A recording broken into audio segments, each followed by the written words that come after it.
I am here, Horus Lupercal. And for you, I am the end and the death.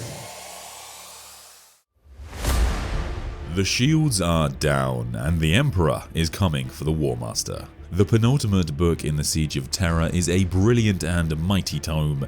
In this video we're going to go over a lot of spoilers for it. Today we're going to talk about some of the incredible things that happen when Malcador the Sigillite, or should I say, Malcador the Hero, sits on the Golden Throne.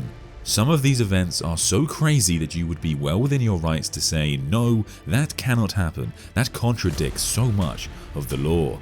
But the thing is, that's exactly the point. The game has changed. Horus Lupercal and more importantly, the Chaos Gods are winning. Terra and the Solar Realm is sinking into the Imperium. The basic rules of our reality are breaking apart. Terra is trapped in a single day on repeat. The dead walk. The geography of the planet is changing, and civilians are literally dying of fear. Before he ascends to the throne, Malcador tries to heal Jaghatai Khan.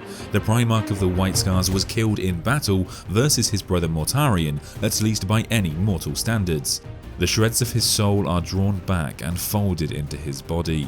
Malcador is delighted with his achievement, but it is then revealed that this was not his doing, but that of the Emperor of Mankind, who had to ensure that the Warhawk will yet live. Malcador believes the Emperor does love the Primarchs. He even planned for a sort of retirement with his sons once the Great Crusade was won.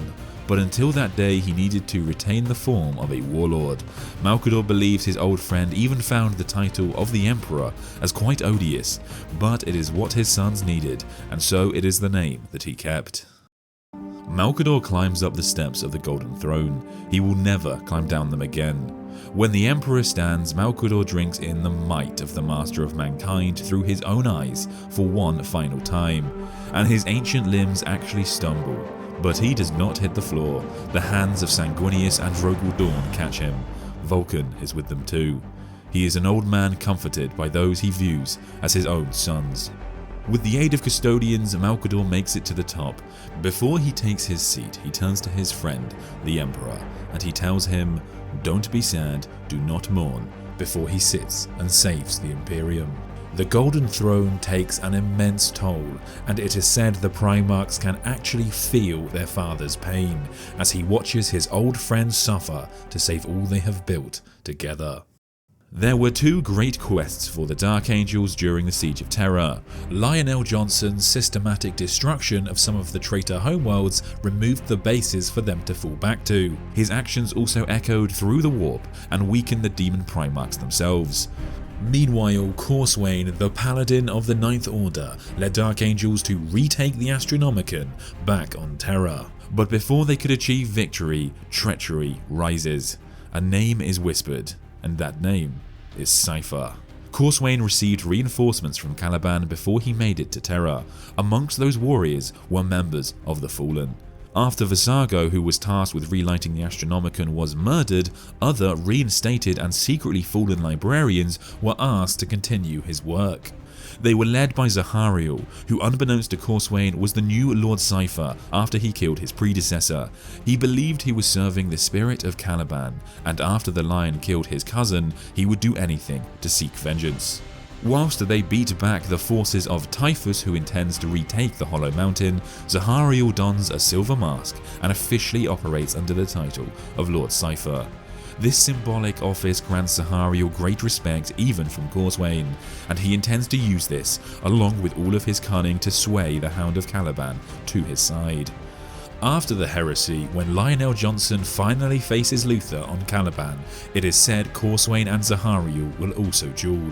This battle will determine the true loyalty of Cypher through the ages and spell the salvation or doom of the Emperor's first son. Sanguinius refuses the title of War Master and the Emperor's wish for him to stay on Terra. He, the Emperor, Dawn and Valdor and a host of heroes teleport onto the Vengeful Spirit. Our champions are all split up across the vessel, and as expected, it was all a trap. Back on Terra, Vulcan is now the highest authority, whilst Malcador is on the Golden Throne. Horus seeks to distract him, for Malcador to break his immense concentration. And what better way to do this than to allow Malcador to watch as Horus makes his great move against the Emperor of Mankind and his custodians. The Emperor and some of his companions land on Embarkation Deck 8, which doesn't sound like a problem except for the fact that the Vengeful Spirit only has 6 embarkation decks. The Vengeful Spirit has been made fittingly into a spirit bridge to the warp, and the Chaos Gods are eager. The Custodians realized they had no conception of just how powerful the War Master has become. With his gifts from the Chaos Gods, he twists the minds of the Emperor's own guardians. They start weeping blood, and then they charge at the Lord of Terror. It breaks the Emperor's heart, as the Custodians are the perfect creations of genetic and esoteric engineering, but he has to cut down many of them himself. His blade, his claw, his powerful Imperial lightning destroy those beloved as any son. Eventually the Emperor is able to reassert his will, but the majority of the company lie dead. And the torment is not over yet. Companions continue to submit, and the Emperor must administer a needle of will each time to trigger an intracerebral hemorrhage. The Vengeful Spirit is hell. It is able to trick the Custodes. They get false visions, trapped within walls. It's absolute brutality. One even has their arms ripped off as other Custodians try to pull him free. The trap laid out for Constantine Valdor is much simpler. Even whilst he and his Custodians are still materializing from the teleport, demons are tearing them apart. He may be no Primarch, but he has more battle experience than any of them. He uses his sword and then the Apollonian spear. This was the Emperor's gift to him, and with each kill it teaches him, feeding him knowledge from the things he's slain. It even works against demons. When they die, he mutters their names to take power over them. Whilst the spear does not work against inanimate objects, Valdor does realize the Vengeful Spirit is alive. Its deck is literally maggot-puckered meat, so he plunges the spear downwards and learns its truth, and he mutters the name Vengeful Spirit. The glory of Sanguinius knows no bounds, and the Blood Angels slaughter their way across the vessel. However, the wounds dealt by Angron were worse than Sanguinius thought. They seem to be infected and will take time to heal. But Sanguinius presses on. He is determined to prove his vision wrong, to not fall to the War Master, and to save his sons. Rogel Dawn finds himself in a desert, with linear time the god's plaything, and he's there for what feels like centuries. Scattered across the dunes are almost 40,000 bodies, the bodies of his sons. But as Dawn repeats to himself many times, he is Rogel Dawn, defiant and unyielding, the Primarch that the Emperor trusted above all with his safety.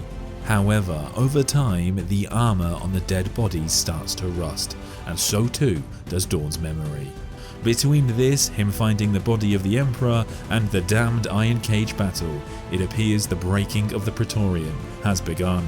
And Dawn's strength is being tested. In his weakened state, in the desert, Khorne makes his move. He whispers into Dawn's ear and tries to convince him that he is just a warrior and wants blood.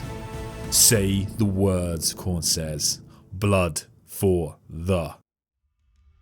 Before Malcador takes his place on the Golden Throne, the Chosen of Malcador come to see him.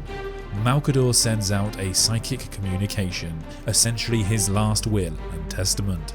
These beings are incredibly powerful, but nothing compared to that of Malcador. It is said that their minds ache with the burdens they have been handed. One of the Chosen, named Hassan, has an order which is tagged Terminus. This is connected to the work of Basilio Foe, a supreme biomechanical engineer and ancient enemy of the Emperor. During the Great Crusade, he was finally captured by Horus, sent back to Terra and imprisoned in the Imperial dungeon. However, during the Siege of Terra, he was entrusted with an important task. Commanded by the Adeptus Custodes, he created a device that will kill all Astartesian flesh. That includes both the Space Marines and the Primarchs. Towards the end of the Siege of Terra, his weapon is taken away from him, and it is labelled as a Terminus Sanction.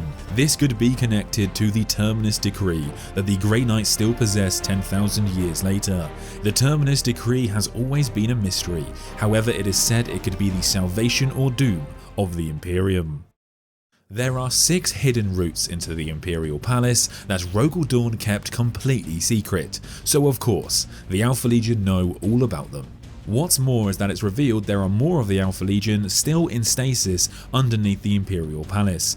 At the moment of their revival, you can determine their allegiance by using one of many code words. They can be made to be loyal to the Emperor or Horus, or destroy both if that's necessary. They can be forced to retreat or ignore everything and focus solely on chaos, to fight it, to seize it, or control it. There were many options, each Hypno encoded for every possible contingency. And once a 20th Legion plan is conditioned, it cannot be undone, except by Alpha Legion auto-hypnotics. Ingo Peck, the first captain of the Alpha Legion, was sent to trigger Xenophon, which is loyalty to the Emperor. But then his mind was hijacked by a witch called Jaghatai, and she triggered Orpheus to ignore both sides and focus on chaos. Peck says the conditioning is so strong, he is basically watching as his body operates against his own will.